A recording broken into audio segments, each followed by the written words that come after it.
如果你係食齋，你想喺屋企試下做包，咁呢個頻道就係為你而設咯。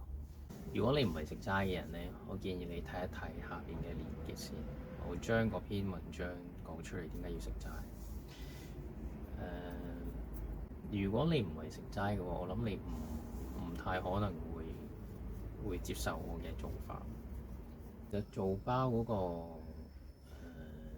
概念就好簡單嘅啫，就係講緊你自己為個麵種出嚟，掌握個發酵嘅狀態，跟住就係蒸咗佢，就係咁啦。我一啲都唔建議你用焗嘅，因為焗好麻煩，喺屋企小型單位，就算大型單位都唔建議啦，好麻煩，要揾地方擺，要俾1000以上價錢去買，唔係好用，即係個預熱再加埋焗嘅時間唔會快得過蒸，同埋你用鑊嘅話，其實你可以煮好多嘢，你可以炒菜，可以蒸其他嘢，可以煮其他嘢，咩都得。好，咁你一開頭就解決咗呢個煮食工具嗰個問題先。跟住你就要學下點樣燜麵種，我會講下點樣燜麵種，又會講下點樣判斷個發酵狀態。不過最緊要一樣嘢就係你煮出嚟嘅嘢啊，一開頭都會失敗㗎嘛。咁預計係會咁樣啦。發酵狀態呢一樣嘢係特別會容易失敗嘅，但係唔緊要，只要你肯食咗佢咧就冇問題，或者有人幫你食咗佢咁就冇問題。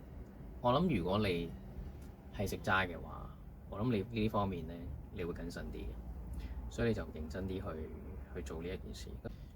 如果你可以取替到米食啊，將你食包嘅習慣代替咗你食米食嘅習慣咧，咁你就可以日日食包，日日做包。我係將包當飯食嘅，我可以一日3餐都食包。一開頭係咁樣咯，而家就係一日2餐食包，朝頭早食包，晏晝食包，跟住夜晚就食米粉。而家都好少食米嘅。如果你唔能夠喺屋企食包啊，即係將包當飯食，你就冇辦法日日去做，因為你消化唔到咁多。每次如果你做一個500克嘅麵條出嚟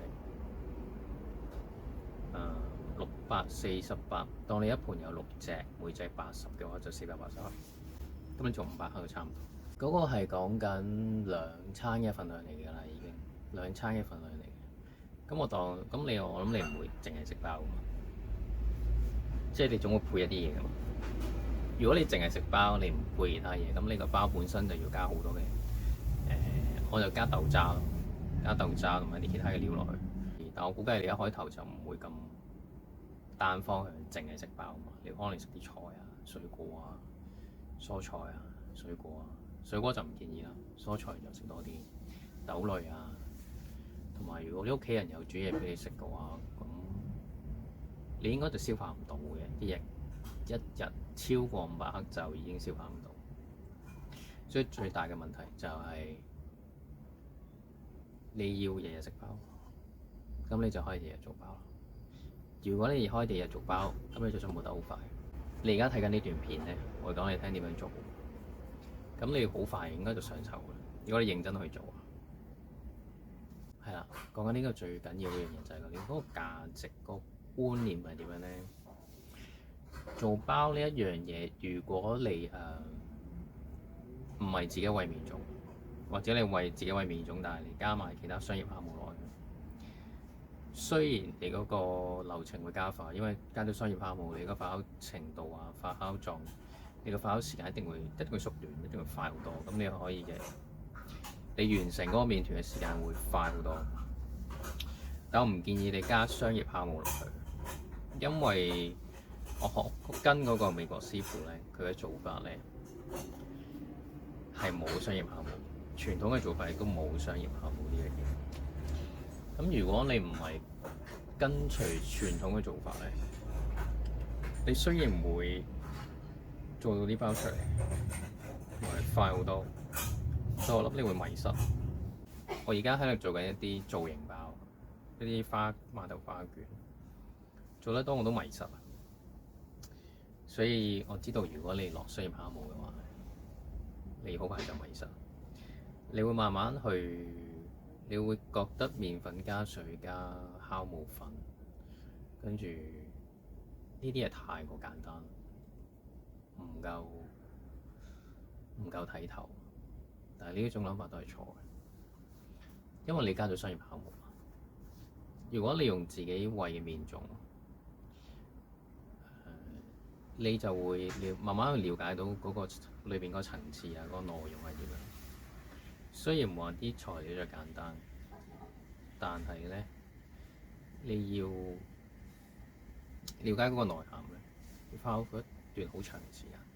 一開頭就唔好做啲潮流嘅嘢，一開始就唔好做啲花俏嘅嘢啊，做型包都唔建議啊。如果你係初學者，發酵狀態係啦，再講緊第二個問題咧，就係個發酵狀態咧，一開頭係掌握唔到，即係我當你係初學者啊，呢個係經驗累積翻嚟。如果你做得多，如果你做好多，你就慢慢去掌握得到。如果你唔做，咁當然掌握唔到啦。如果你做下放棄咗，咁你都掌握唔到啦。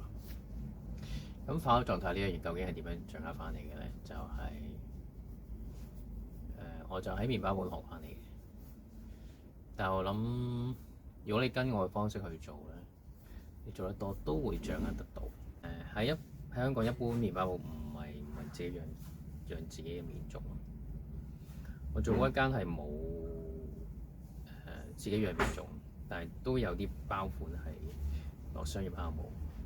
香港有自己養麵種嘅麵包鋪嘅，但係就少，好少，咁90%都係商業酵母。唔係自己養嘅麵種做出嚟嘅麵包，冇嗰個獨特嗰個層次、味道嘅層次。